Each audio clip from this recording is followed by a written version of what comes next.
Hi, everyone. Thank you for joining me today. What came up today in my morning meditation that I feel urged to share and talk about is the idea of peace. And by the way, as you may have noticed, I do not use tarot cards. I'm familiar with tarot cards. I do not use tarot cards or dowsing rods or those kinds of things.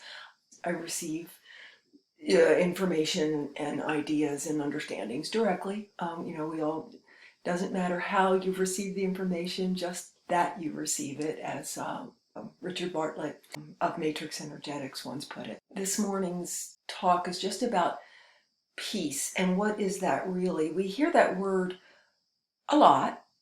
We hear it in terms of we want these wars to stop and we want peace. We don't want any more war.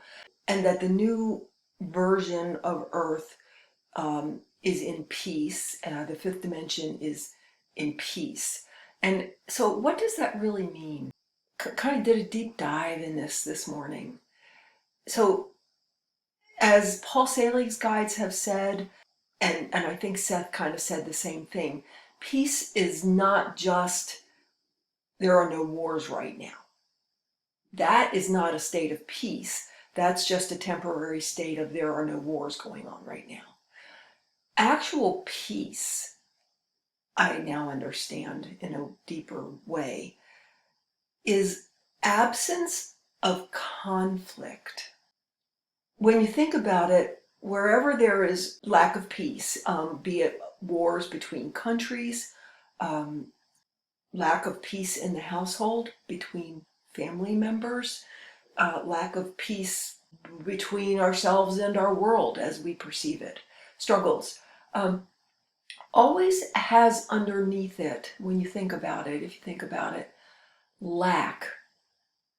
There's not enough of something. It has to do with lack, and therefore I'm not going to get what I need. I don't have what I need, or I won't be able to have what I need. And so I am threatened. My well-being is threatened. And so there's conflict. I need this. You need this. Who wins? Who gets it? Sort of whether it's a war over resources or power in the world, it's still all based on lack, fear of not having, feeling threatened, unsafe, which underneath is lack, and as in not having what you need, not just food and money, but in general, not having what you need, there not being enough. So real peace is absence of conflict, and conflict is always based in lack and separation, and therefore needing to be in conflict to get what you need. So it's popular belief that, well, that's just how it is. That is how this paradigm is, that we have agreed to co-create and participate in, show up for, so that we could learn and experience all versions of what is there to be experienced and created, and what we are empowered to create and experience. Key. That's what we're, especially in this particular lifetime, and if you're watching this, we're here to finally understand that we are empowered to co-create the paradigm that we're in, and that we have the ability to give ourselves permission to look around and sort of, as Abraham, if you're familiar with Abraham Hicks, puts it in terms of contrast, what isn't joyful? What isn't authentic? What isn't wonderful and creative? And what doesn't feel like yes to me? Well, I don't know about you, but it never felt joyful, wonderful, natural, authentic, or creative, or like yes. That in this paradigm, at least the way I was raised in it, you have to work for a living. Whether you like what you do or not, you have to work for the privilege of being here. And work often not being something very enjoyable necessarily, but necessary. And again, that lack, not enough money. Is there enough money? Worrying about there being enough money or enough resources, whatever it is. And the whole world has been, that's what we've been built on, right? That's been the paradigm that we agreed to come into. By agreeing to be in it and experience it, we are temporarily accepting, pretending to accept or accepting to pretend that there is lack and that there's not enough resource. In this lifetime now, the world and we as individuals are at a choice point where we get to come consciously awake and aware and realize we have a choice of the paradigm that we choose to create and participate in and experience. We have the creative empowerment and ability to say, oh, you know what? I don't have to any longer accept as how it is this paradigm of lack and conflict and therefore fighting over the resources. I can actually give myself permission to shift the paradigm that I help create and that I participate in. What if I create a paradigm in which everybody knows they can create a reality in which they have what they need, everything they need. And we can all have what is our true, authentic joy and enjoyment, and as Bashar puts it, excitement. What is satisfying, interesting, and challenging in the positive way, creative for us each. When I say authentic, what I mean is before we wake up, our ego, small self, as Paul Selig's guides term it, the surface level ego, thinks it knows what is joyful and what it gives it enjoyment, and it may believe that it's a job that makes $1 million a year, or having 20 Rolexes, or owning the biggest yacht in the world, or having nicer clothes and a bigger house than the neighbor. That's all ego, competition, adversarialness, conflict-based thinking paradigm. And that's been, again, where we've been for eons, in the third and fourth dimensions, and we agreed to be so that we could learn this stuff. Now we are at a point, once again, where we have the ability, and we are waking up consciously to the fact that we get to choose what the paradigm looks like again. Now, whether we have the biggest yacht or a bigger house than the neighbor isn't even in there, it doesn't even matter. What is our true authentic enjoyment and satisfaction? What is our delight? What is our excitement? What are we interested in? What feels like a creative challenge?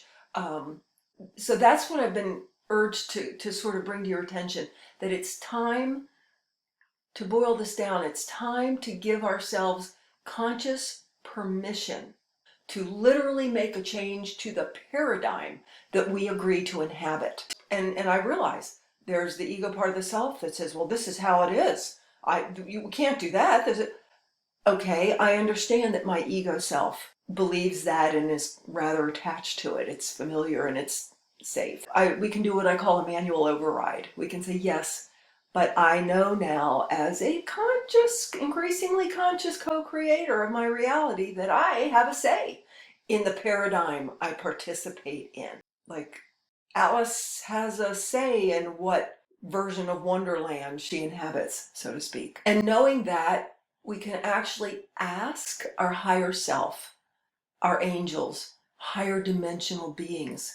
We can ask for help going into vibration with ourselves, where we do understand and give ourselves permission to see that we do have the empowerment to change the paradigm we agree to inhabit, and to see that we can, and to help us do that, to go into vibration with that.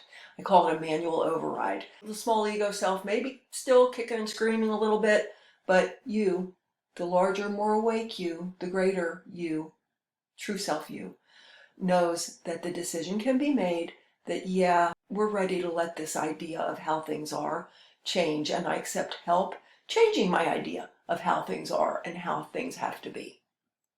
And accepting that I have creative input into how things are and how I accept them. So peace, we have the ability to decide upon and accept a paradigm, a reality in which everybody pretty much knows that they can create and have whatever they need in their true authentic joy.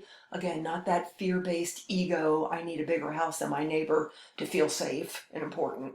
That's ego stuff, or small self stuff. It is for us in this lifetime, particularly if you're watching this, to come awake to the fact that we have the ability to choose and co-create and accept the paradigm that we want to inhabit, where we have everything we need, where everybody has what they need, where we understand that we are the creators of this paradigm, and we can accept that most other people understand that they are the creators of this paradigm and their reality, and they also are showing up for this version where everybody has what they need.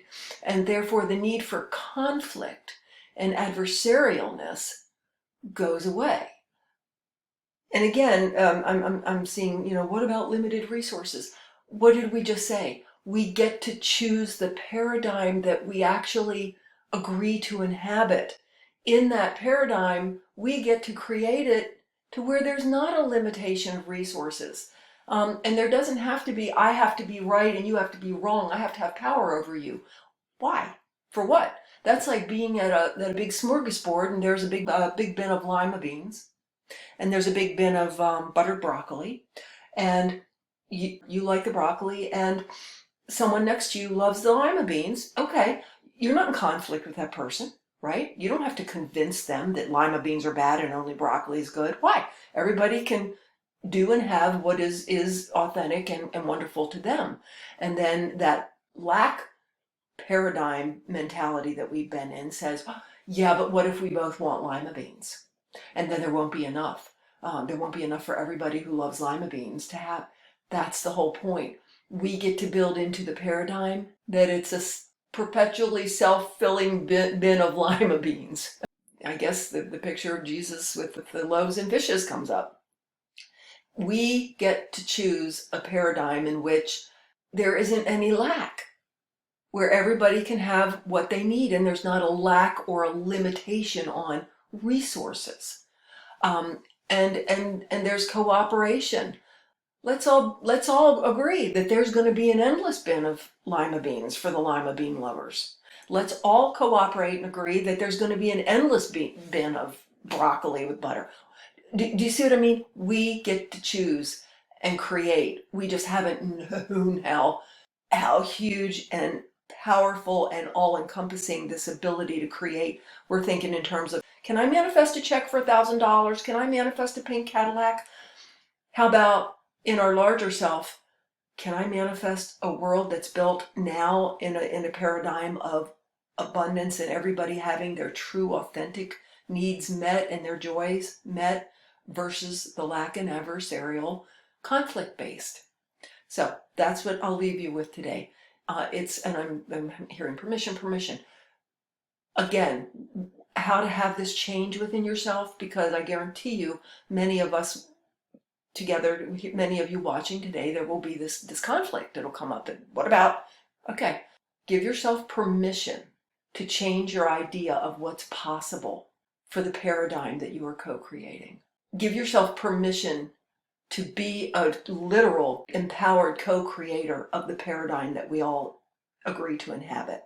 And ask, again, your higher self, your guides, your angels, the higher dimensional beings, for help expanding your ideas of who you really are as a co-creator of the environment, the paradigm you inhabit, the world you inhabit. Ask them for help expanding that understanding, lifting in vibration, and going into vibration where you understand and have now given yourself permission to understand that you have this much empowerment. Blessings. Thank you for being here today, and I'll talk to you again soon.